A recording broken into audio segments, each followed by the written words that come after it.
भारतीय सेना का एक जवान अपनी बीमार मां के साथ हॉस्पिटल के वेटिंग एरिया में बैठकर अपनी बारी का इंतजार कर रहा था। तभी अचानक उसकी नजर कॉरिडोर में बने ऑपरेशन थिएटर की ओर जाती है तो वो देखता है कि एक डॉक्टर गुस्से में एक औरत पर जोर जोर से चिल्ला रहा है और औरत उसके सामने घुटनों पर बैठकर हाथ जोड़कर रोते हुए गिड़गिड़ा रही है। ये देखते ही जवान बिना देरी किए तेजी से दौड़ते हुए ऑपरेशन थिएटर की तरफ जाता है और डॉक्टर से पूछता है, क्या बात है डॉक्टर साहब, आप इन पर इतनी जोर जोर से क्यों चिल्ला रहे हैं? तभी अचानक वो औरत जवान के पैर को पकड़ लेती है और रोते हुए कहती है, सर मेरे बच्चे को बचा लीजिए, मैं यहाँ अपने बच्चे को इलाज के लिए लेकर आई थी, लेकिन अंदर कुछ डॉक्टर मिलकर पैसे के लालच में मेरे बच्चे को बेहोश करके उसकी किडनी निकालने जा रहे हैं। जब मैंने इसका विरोध किया तो उन्होंने मुझे जबरदस्ती धक्का देकर बाहर निकाल दिया। सर मैं आपके आगे हाथ जोड़ती हूँ, प्लीज मेरे बच्चे को बचा लीजिए। इतना सुनते ही जवान गुस्से में डॉक्टर का कॉलर पकड़ लेता है और कहता है, तुम जैसे डॉक्टरों को तो धरती का भगवान कहा जाता है, लेकिन आजकल तुम जैसे डॉक्टरों पर यकीन करना किसी गुनाह से कम नहीं है। चल जल्दी से दरवाजा खोल वरना अंजाम बहुत बुरा होगा। तभी डॉक्टर कहता है, सर कुछ पैसे आप भी ले लेना, लेकिन यहाँ सबके सामने मेरी बेइज्जती मत करिए, बस मुझे छोड़ दीजिए सर। इतना सुनते ही जवान तेजी से लात मार करके दरवाजे को तोड़ देता है और डॉक्टर के कॉलर को पकड़कर उसे खींचते हुए ऑपरेशन थिएटर के अंदर ले जाता है तो देखता है कि कुछ डॉक्टर बच्चे के ऑपरेशन करने की तैयारी में लगे हुए हैं और बगल में बैठा एक आदमी जल्दी जल्दी ढेर सारे नोटों की गड्डियां गिन रहा है। तभी जवान गुस्से में चिल्लाते हुए कहता है, रुक जाओ सभी के सभी, अगर किसी ने बच्चे को हाथ लगाने की कोशिश की तो अंजाम बहुत ही बुरा होगा। लेकिन जवान के कहने के बावजूद भी डॉक्टर नहीं मानते और बच्चे की किडनी निकालने के लिए ऑपरेशन करने जा ही रहे थे कि तभी जवान बगल में खड़े डॉक्टर को तेजी से जमीन पर पटक देता है। ये देखते ही सारे डॉक्टर डर के मारे कान पकड़कर जमीन पर बैठ जाते हैं। फिर माँ जल्दी से अपने बच्चे को उठाती है और तेजी से दौड़ते हुए हॉस्पिटल से बाहर चली जाती है। फिर जवान बिना देरी किए पुलिस को फोन करके डॉक्टरों को उनके हवाले कर देता है और इस हॉस्पिटल को हमेशा हमेशा के लिए सील करवा देता है। लेकिन फिर भी आपने जवान और प्यारे बच्चे के लिए लाइक और सब्सक्राइब नहीं किया। आज जो कहानी आप सुनने जा रहे हैं वो कोई आम किस्सा नहीं, ये कहानी है एक ऐसी लड़की की जो 5 वक्त की नमाजी थी, रोजा रखती थी, कुरान की तिलावत करती थी, मगर एक चीज की कमी थी उसके दिल में जो अल्लाह को सबसे ज्यादा पसंद है, रहम। क्योंकि कभी कभी इबादतें तो होती हैं लेकिन दिल से इंसानियत गायब हो जाती है। बहुत पुरानी बात है, एक छोटे से गांव में एक लड़की रहती थी, नाम था मारिया। चेहरे पर हिजाब, हाथों में तस्बीह, जुबान पर सदा अल्लाह का नाम। लोग उसे देखते तो कहते ये लड़की तो वली बन जाएगी। मारिया दिन में 5 वक्त की नमाज पढ़ती, कुरान की आयतें जोर जोर से तिलावत करती और जहाँ किसी को गलती करता देखती उसे डांट देती, तौबा करो, अल्लाह से डरो। लेकिन वो भूल चुकी थी कि अल्लाह सिर्फ इबादत नहीं, इंसानियत और रहमत भी चाहता है। उसकी बूढ़ी माँ हमेशा उसे समझाती, बेटी सिर्फ सजदे से अल्लाह राजी नहीं होता जब तक तू उसकी मखलूक से प्यार नहीं करती। ये परिंदे, जानवर, गरीब, बेसहारा, ये सभी उसी के बंदे हैं। मगर मारिया के दिल में कठोरता थी। वो कहती, अम्मी अल्लाह तो हर चीज देख रहा है ना, मैं तो नमाज से जुड़ी हूँ, बाकी सब दुनियादारी है। एक दिन जोहर की नमाज के बाद वो अपने घर पे दरवाजे पर बैठी थी। धूप तेज थी और दूर से एक अजीब सा शोर सुनाई दिया। वो देखती है एक छोटा सा घायल बंदर का बच्चा थका हुआ, भूखा और डरा सहमा गली में घुस आया था। उसकी एक टांग लंगड़ा रही थी और आंखों में डर भरा था। मारिया ने गुस्से से देखा और चिल्लाई, छी ये गंदा जानवर यहाँ क्यों आ गया? किसी ने फेंका होगा, चले जाओ यहाँ से। उसने एक झाड़ू उठाया और उस मासूम जानवर को भगाने लगी। वो बच्चा डर के मारे भाग गया लेकिन आंखों में आंसू और लाचारी छोड़ गया। पीछे उसकी माँ खड़ी थी, सब कुछ देख रही थी। वो चुपचाप रसोई में गई, एक सूखी रोटी और कटोरी में थोड़ा पानी लिया और उस घायल बंदर के पीछे चल दी। वो उसे एक पेड़ के नीचे कांपते हुए बैठा देखती हैं, धीरे से उसके पास जाती हैं और कहती हैं, आ बेटा खा ले, तू भी तो उसी रब की मखलूक है जिसकी इबादत मेरी बेटी करती है। बंदर ने कांपते हाथों से रोटी ली और माँ की आंखों में आंसू आ गए। उस दिन एक नमाजी लड़की ने रहम को ठुकरा दिया और एक माँ ने अल्लाह की रहमत को जिंदा कर दिया। मगर ये तो सिर्फ शुरुआत थी। अल्लाह खामोश नहीं रहता जब उसकी मखलूक पर जुल्म होता है। अगले दिन दोपहर का वक्त था, आसमान पर तेज धूप थी मगर हवा में एक अजीब सी खामोशी थी। मारिया फिर से नमाज पढ़कर घर के आंगन में बैठी थी, हाथ में तस्बीह थी और जबान पर अल्लाह का नाम। तभी अचानक वही छोटा बंदर का बच्चा फिर से गली में आ गया। उसकी चाल और भी धीमी हो गई थी, एक आंख बंद थी और पेट अंदर धसा हुआ। इस बार वो सीधे मारिया के घर की दीवार के पास आकर बैठ गया। शायद उसे याद था कि कल वहीं से उसे भगा दिया गया था। मारिया ने उसकी तरफ देखा और मुंह फेर लिया। दिल में कुछ हलचल हुई लेकिन चेहरे पर वही सख्ती थी। उसने झुंझला कर कहा, ये फिर आ गया, जब पता है यहाँ से कुछ मिलेगा नहीं तो क्यों आता है? उसने दरवाजा बंद कर लिया। मगर इस बार उसकी माँ वहाँ नहीं थी। वो पास के खेत में किसी पड़ोसी की मदद करने गई थी। मारिया अकेली थी और वो बंदर भी। कुछ देर बाद वो बंदर दीवार के कोने में जाकर ऐसे लेट गया जैसे अब उसमें जान ही बाकी ना हो। थोड़ी देर में आसमान में बादल घिराए और अचानक हल्की बूंदाबांदी शुरू हो गई। मारिया ने आंगन से उठकर अंदर जाना चाहा लेकिन उसकी नजर उस बंदर पर पड़ी। वो अब भी वहीं पड़ा था, भीग रहा था, कांप रहा था। वो अचानक अपनी जगह पर रुक गई। एक अजीब सी बेचैनी उसके सीने में उठी। वो सोचने, बार बार यहीं क्यों आता है? क्या इसे यहाँ कोई उम्मीद दिखती है? क्या अल्लाह इस जानवर के जरिए मुझसे कुछ कहना चाहता है? मगर उसके अंदर का घमंड फिर जोर से बोला, नहीं, ये शैतानी वसवसे हैं, मुझे इबादत करनी है, इन जानवरों की देखभाल मेरा काम नहीं, और वो अंदर चली गई। रात को जब सब सो गए तो मारिया ने तहज्जुद की नमाज पढ़कर सजदे में गई और दुआ मांगने लगी, या अल्लाह, मुझे अपने नेक बंदों में शामिल कर ले, मुझे जन्नत अता कर। लेकिन तभी उसके दिल में एक सदा आई, तू सजदे में है मगर मेरी मखलूक तेरे दरवाजे पर भूखी मर रही है। वो सदा अचानक गायब हो गई, मगर दिल में कांपन छोड़ गई। उसकी आंख खुली और अब वो सीधे उठकर दरवाजे की तरफ दौड़ी। दरवाजा खोला मगर बाहर कोई नहीं था। वो बंदर जा चुका था, या शायद चला नहीं, ले जाया गया था। जमीन पर सिर्फ कुछ गीले निशान और एक टूटा हुआ पत्ता पड़ा था। मारिया का दिल धड़क उठा। वो समझ गई शायद अल्लाह ने इशारा किया है, मगर वो फिर से चूक गई। उस रात आसमान बादलों से भर गया था। दूर दूर तक बिजली चमक रही थी और ठंडी हवाएं मारिया के घर की खिड़कियों को हिला रही थीं। मगर उसके दिल में जो तूफान चल रहा था वो किसी आंधी से कम न था। वो बार बार दरवाजे की तरफ देखती, जैसे कोई उसे पुकार रहा हो, मगर बाहर सन्नाटा था। रात का खाना भी उसने अधूरा छोड़ दिया। वो सोच रही थी, अगर वो बंदर भूखा ही रह गया हो तो, अगर वो कहीं मर गया हो तो। तभी अचानक बिजली चमकी और एक जोरदार बादल गड़गड़ाया। वो डर के मारे कांप गई। उस वक्त उसके दिल में पहली बार पछतावे की एक हल्की सी चिंगारी जगी। उसने पहली बार सजदे में जाकर दुआ मांगी, या अल्लाह, अगर मैंने गलती की है तो मुझे माफ कर दे। मुझे समझ नहीं आया कि मैं क्या कर रही थी, लेकिन फिर भी उसके अंदर का घमंड उसे सच्चा तौबा करने से रोक रहा था। वो सोचती, मैं सायरा एक छोटी से शहर की होशियार और आत्मनिर्भर लड़की थी जो अपने कॉलेज के आखिरी साल में थी। वो अपने ख्वाबों और जिंदगी को लेकर बेहद स्पष्ट थी।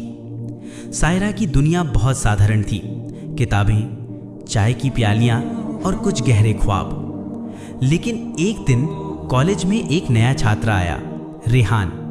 रेहान रहस्यमयी था, शांत और बेहद आकर्षक। उसकी आंखों में कोई गहरी बात छुपी थी। पहले तो सायरा ने उसे नज़रअंदाज किया, लेकिन जैसे जैसे वक्त बीतता गया उसकी मौजूदगी से सायरा अनजान नहीं रह पाई। एक बार लाइब्रेरी में किताब ढूंढते वक्त दोनों की मुलाकात हुई।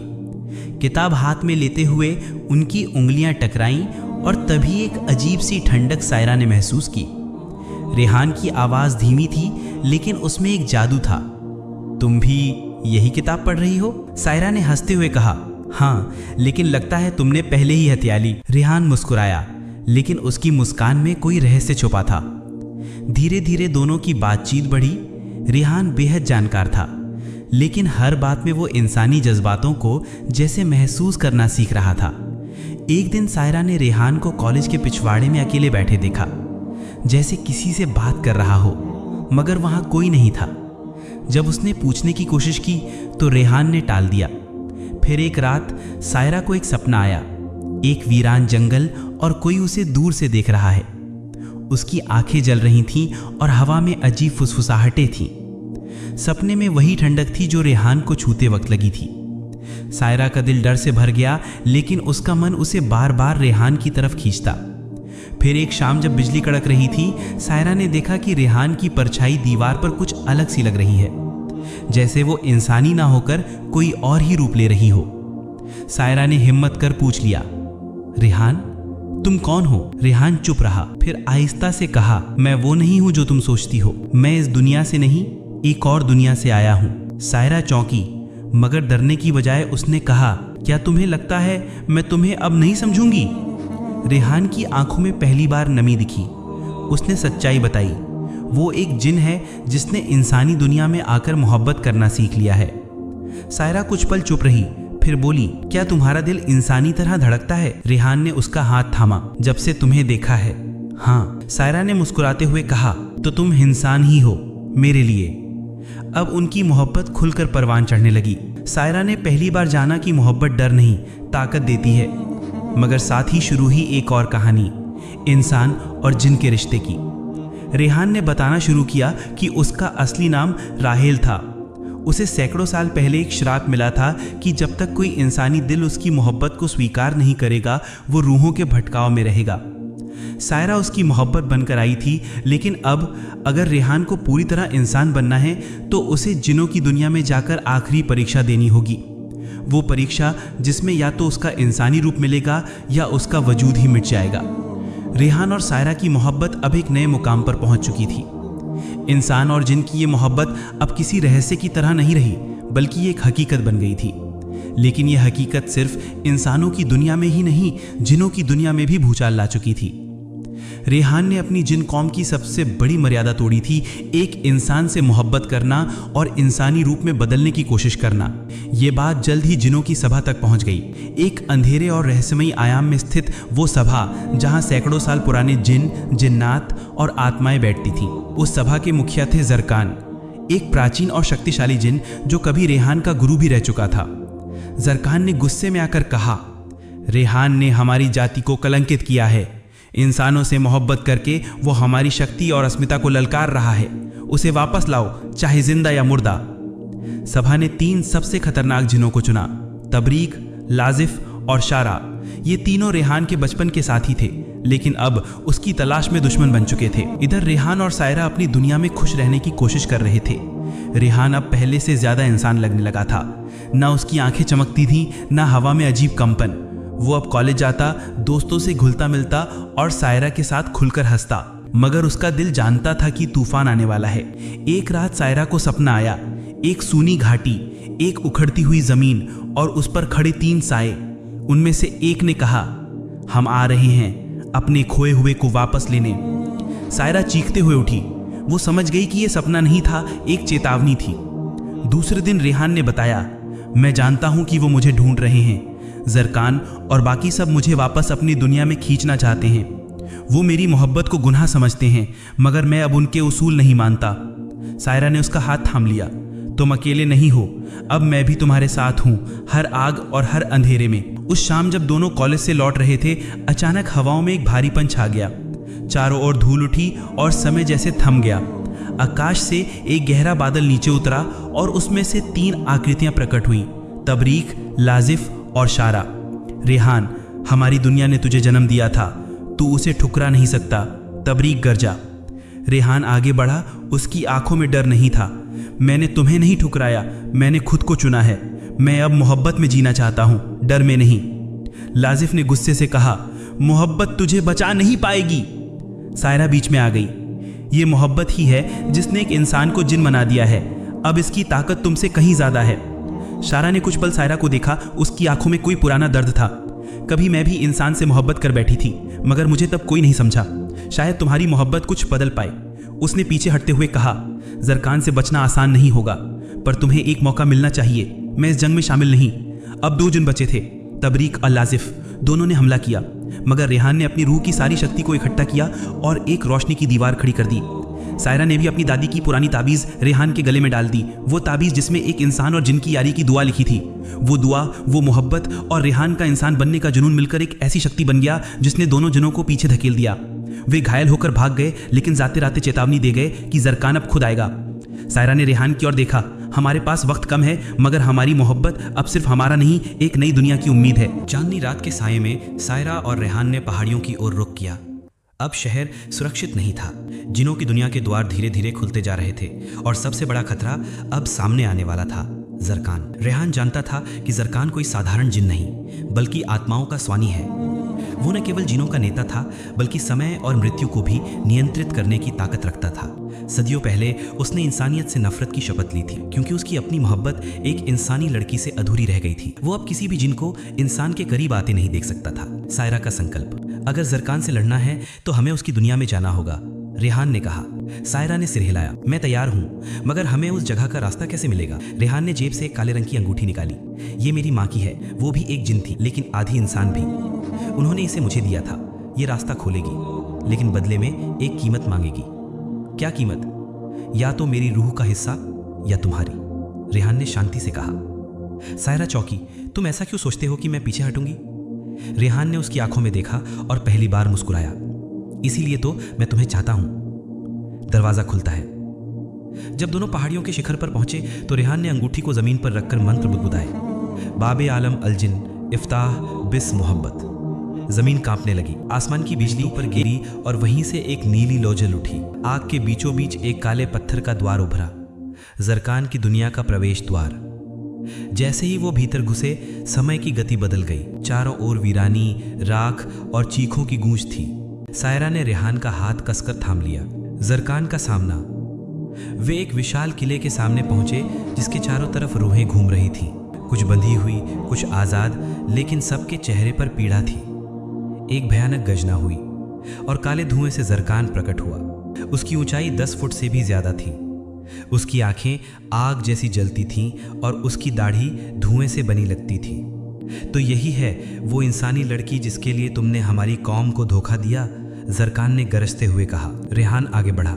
मैंने किसी को धोखा नहीं दिया, मैंने मोहब्बत की है। मोहब्बत, जरकान ने हंसते हुए कहा। एक जिन के लिए सबसे बड़ा पाप और एक इंसान के लिए मौत का बुलावा। सायरा की हिम्मत। सायरा आगे बढ़ी। जरकान, तुम भी कभी किसी से मोहब्बत करते थे, मगर उसे खोकर नफरत को गले लगा लिया। क्या वो तुम्हारी मोहब्बत यही चाहती थी? जरकान की आंखें लाल हो गईं, पर उसका चेहरा कांप गया। तू मेरी बीती यादों ना कुरेद लड़की। वरना क्या? सायरा बोली। तुम हमें मिटा दोगे, हमारी मोहब्बत को खत्म कर दोगे? तो करो, मगर इससे तुम्हें कभी वो सुकून नहीं मिलेगा जो मोहब्बत देती है, मोहब्बत की शक्ति। रेहान ने सायरा की तरफ देखा। उसके होंठों पर एक मंत्र फिसल गया जो कभी उसकी माँ ने सिखाया था।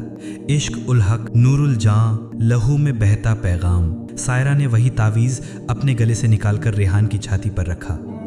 तावीज से एक तेज रोशनी निकली और रेहान का शरीर पूरी तरह इंसानी रूप में बदलने लगा।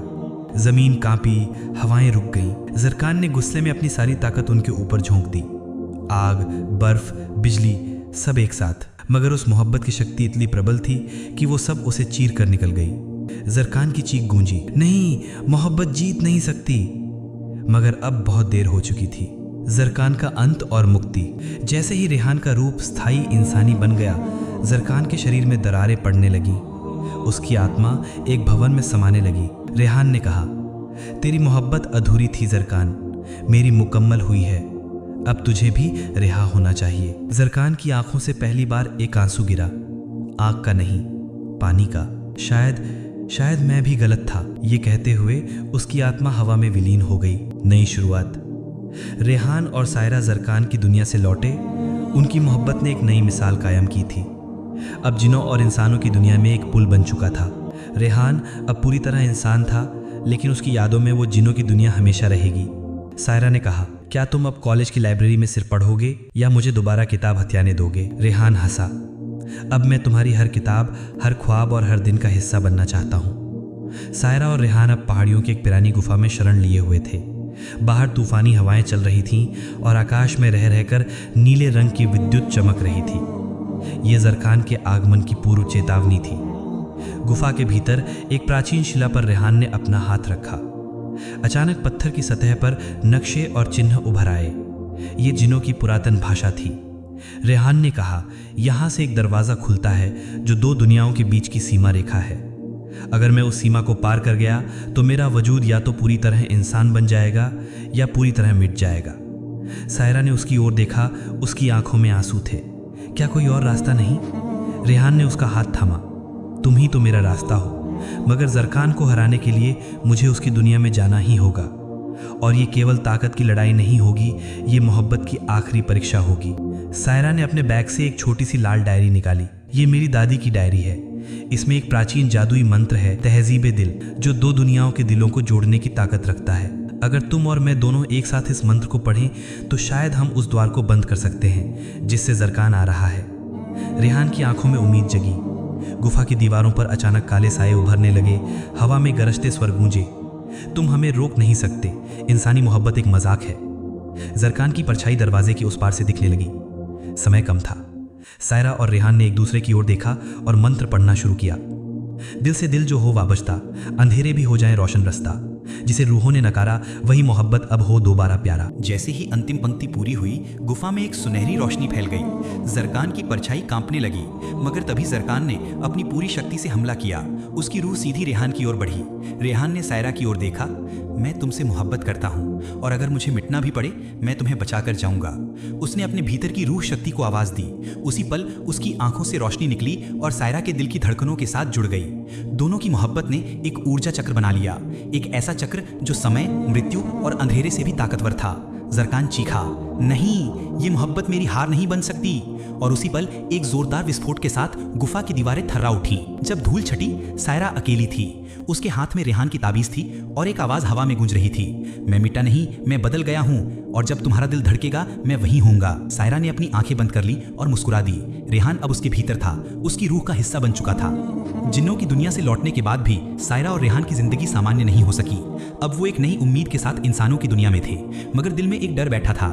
जरकान अब तक आया नहीं था, और जहां उसकी मौजूदगी का अंदेशा हो वहां सन्नाटा भी एक चेतावनी लगने लगता है। एक शाम जब सायरा और रेहान पहाड़ी की चोटी पर बैठे सूरज को डूबते देख रहे थे, अचानक चारों ओर की हवा ठंडी पड़ने लगी। पेड़ सिहर उठे और जमीन कांपने लगी। रेहान उठ खड़ा हुआ। वो आ गया है। आकाश की गहराई से एक अंधेरे तूफान की तरह जरकान प्रकट हुआ। उसकी आंखों में सिर्फ नफरत थी, न इंसानों के लिए न रेहान के लिए, बल्कि उस अधूरी मोहब्बत के लिए जो वो खुद कभी पूरी नहीं कर सका। रेहान, जरकान की आवाज गूंजी जैसे आसमान फट जाए, तूने जिनों की मर्यादा तोड़ी, अब या तो तू लौट या मिट जा। सायरा सामने आ खड़ी हुई। उसके हाथ में वही ताबीज था जो कभी उसकी दादी ने उसे दिया था। जरकान, तुम्हारा गुस्सा तुम्हारी अधूरी मोहब्बत से है, मगर उसका बदला किसी और की मोहब्बत से क्यों? जरकान कुछ पल चुप रहा, फिर बोला, मैंने भी कभी एक इंसानी लड़की से मोहब्बत की थी, मगर जब मैंने रूप बदला वो मुझे पहचान ही न सकी। उसने मुझे राक्षस समझकर भगा दिया। तभी से मैंने सोच लिया इंसान मोहब्बत के लायक नहीं। सायरा की आंखें भीग गईं। मगर हर इंसान एक जैसा नहीं होता, जैसे हर जिन जरूरी नहीं कि नफरत करे। रेहान आगे बढ़ा, उसकी आवाज स्थिर थी। जरकान, अगर मेरी मौत से तुम्हें चैन मिलेगा तो लो मेरी जान, मगर सायरा को कुछ न कहना। जरकान चौंका, तू अपनी जान देने को तैयार है? सायरा चिल्लाई, नहीं, अगर तुम सच में कभी मोहब्बत कर चुके हो तो समझो कि मोहब्बत में बलिदान ही सबसे बड़ी ताकत है, ना कि बदला। तभी ताबीज से एक रोशनी फूटी। वो रोशनी जरकान के चारों ओर फैल गई। अतीत के दृश्य उसके सामने तैरने लगे। उसकी इंसानी प्रेमिका, उसकी मुस्कान, उसकी आंखें। जरकान के चेहरे पर पहली बार एक दर्द उभरा। वो धीरे धीरे पीछे हटा और बोला, शायद मैं ही गलत था। तुम्हारी मोहब्बत ने मुझे मेरी भूल दिखा दी। वो रोशनी में विलीन हो गया। कोई ना शाप ना बदला, सिर्फ एक अधूरी मोहब्बत की मुक्ति। उस रात पहली बार सितारे कुछ ज्यादा चमकते लगे। सायरा ने रेहान का हाथ थामा। अब तो तुम पूरी तरह इंसान हो, अब क्या करोगे? रेहान मुस्कुराया, अब मैं जीऊंगा तुम्हारे साथ, हर दिन हर सांस में। कॉलेज के आखिरी दिन रेहान ने सायरा को उसी लाइब्रेरी में प्रपोज किया जहां पहली बार उनकी उंगलियां छुई थीं। सायरा ने हंसते हुए कहा, तुम्हारी परछाई अब भी अजीब है, मगर अब मुझे डर नहीं लगता। रेहान ने कहा, क्योंकि अब वो परछाई मोहब्बत की है, जिन नहीं इंसान की।